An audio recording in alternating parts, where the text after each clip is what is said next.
Hey everyone, it's Army Gaming. Welcome back to the channel and welcome to Monster Legends. I don't remember when the last time I did a sneak peek video was, but I think it's probably around March 10th. So I'm going to start with this information. If there's any repeats, that's okay. Because this is a sneak peek video, I do want to emphasize that everything we're about to see, it is not official, it is not confirmed.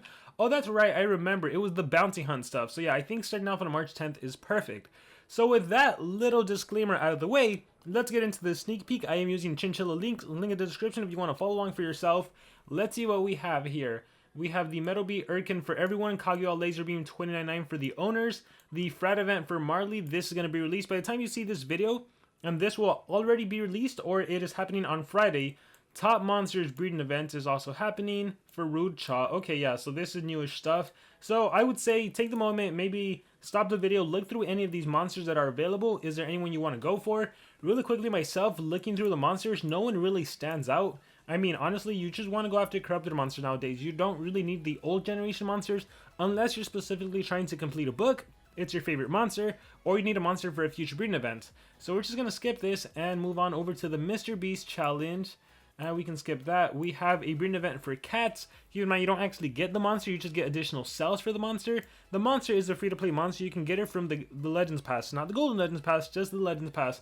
Alright, we have a new monster. We have Modrak, very cool-looking monster. We have Wormhole, also a really cool-looking monster, nature-based. So we have a new water and nature monster. I feel like we've been getting a lot of water monsters lately. We have Gartox, we have, well, Wingsuit was the first one, then we got Gartox. And we have, I feel like we got someone else. Oh, we just got Marley. And then, okay, cool. So lots of water monsters being released. I wonder, to me, he looks like he's going to be an attacker type monster. Because Marley's a denier.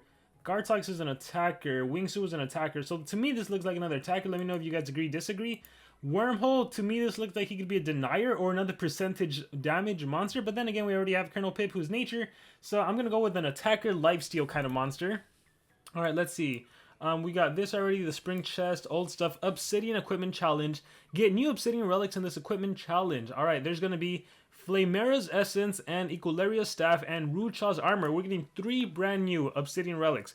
I still do not have a single Obsidian Relics. Do you guys have any? Let me know in the comments below. Alright, so we have a brand new monster, Flamera. Fire Controller with cooldown activation skills. We're getting a CDA monster. She was born from the devastated core of the Cardinal Forest with the sole mission of cleansing the aura of desolation that the corrupted explosion left there. She survived as a spirit of rebirth who will burn away all the pain and suffering. Spirit of rebirth. Okay, more to come on that. Let's see what this monster can do. Moderate fire damage and daze. Low fire damage applies Ignite. Wow, this is awesome. You get Ignite on a spammable AoE skill. Nice. Removes torches from itself and heals by 20%. Deals low fire damage, applies daze to all enemies. Okay, so you can reduce accuracy, damage output. Moderate fire damage, applies stun and ignite. Single stun right here. Applies torch immunity to itself, heals by 50%. Upgraded version of this, however, this one here does not have any cooldown, whereas this one does have a cooldown. Moderate fire damage to one enemy, activates all cooldown one enemy. Alright, you have single CDA, and you have single stun for denial. Pretty cool. Deals moderate fire damage and activates all cooldowns on all enemies. And by the way, because this actually deals damage as well, you can trigger one of your talents or one of your relics, right? For example, if you have Burning Hands, this is a AoE burn plus AoE CDA, and later on you can follow up with the AoE Ignite. So pretty cool, pretty interesting. Deals heavy fire damage, activates cooldowns, Mega Stun, Ignite. Fantastic ultimate. From all the DLT damage on the enemies, ooh, the Ignite, and again, depending what you're running, you can potentially kill. I like the monster a lot. We've been missing an AoE CDA denier for the corrupted era, so now we finally have one. So she is definitely going to be a go-to. I think in terms of utilizing this monster, I can see you running, kind of doing the Kodama Tabora mechanic. I can see you doing this with Flamera. I can see you running any monster that can cleanse, and to be honest, because we have Neurofunk's Dispelling Fist from his Era Saga, any corrupted monster you want can cleanse Megatons. So you run a monster who's fast, gets rid of Megaton, this monster goes second in the turn order, does AoE CDA, and you go from there. Now granted, a lot of monsters in this era do have 0 cooldown AoEs and 0 cooldown single target attacks. Still, when you activate cooldowns, you almost always eliminate the monster's best skills. We do have monsters that have 1 turn cooldown powerful skills. Spectral comes to mind, 1 turn cooldown 60 damage skill. Master Rat has a 1 turn cooldown, removes positive effects, and 1 turn cooldown extra turn skill. So in this era, in the corrupted era, a lot of monsters do have low cooldown, even 1 turn cooldown powerful skills, but still CDA Really great thing you can do. And then you can always stun afterwards, right? You have the AoE CDA, you have that stun and ignite.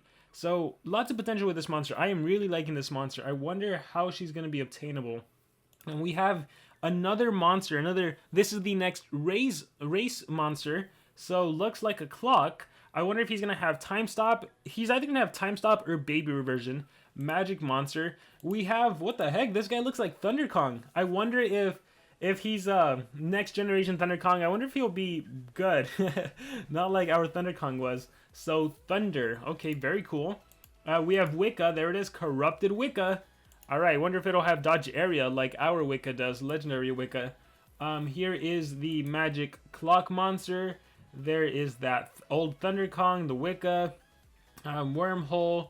We have... Oh, this is also going to be a race monster. Okay, interesting. So we already have leaks of 2 race monsters. We have the clock guy, the Sands of Time guy, and then we have Kurukage, the dark monster.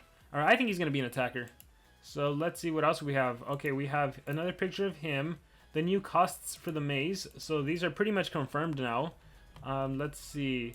The first monster is called, what is it? Climber. And the next one is Anrika.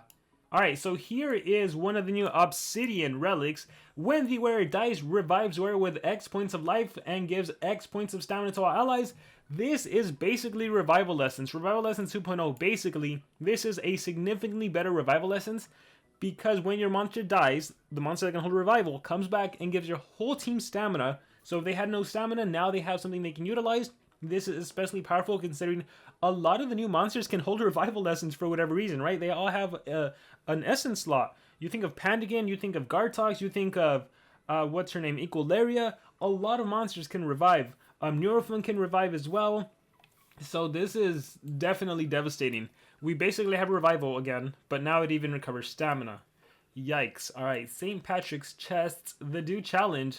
I like the Dew. The Dew's a monster that I am actually maining now in PvP.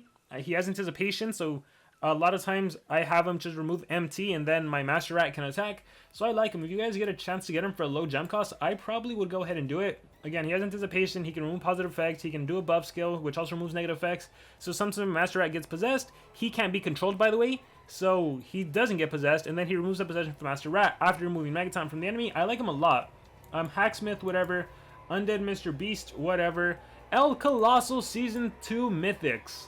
So this is going to be your chance to get the OG Mythic monsters and the Cosmic monsters of Season 2. So I will make a video thinking of going over who I think are the best monsters of those. Once again, the majority of the time though, you really shouldn't be spending the gems. You only want to prioritize the corrupted monsters now. That is to say, you want to complete the library page. It's a favorite monster of yours. Or there are still some good Cosmic monsters they can utilize. OG Mythics, not really, but Cosmics definitely. And more obsidian relics. We have Equalaria Staff. When the turn starts, if any ally's stamina is below 50%, it gives X points of stamina to the target or targets. Okay, let's see. When revived, wait, it has a second effect. When revived, which makes sense because Equalaria, when revived, increase allies' power by X points. Alright, I don't think this is that significant. I guess it depends how many points it is, but that's whatever to me. Although, considering, let's see, she can hold Revival Essence, she'll come back, she'll recover stamina, and then she'll also increase the power. Then maybe your monster goes next in the turn order. I can kind of see that happening.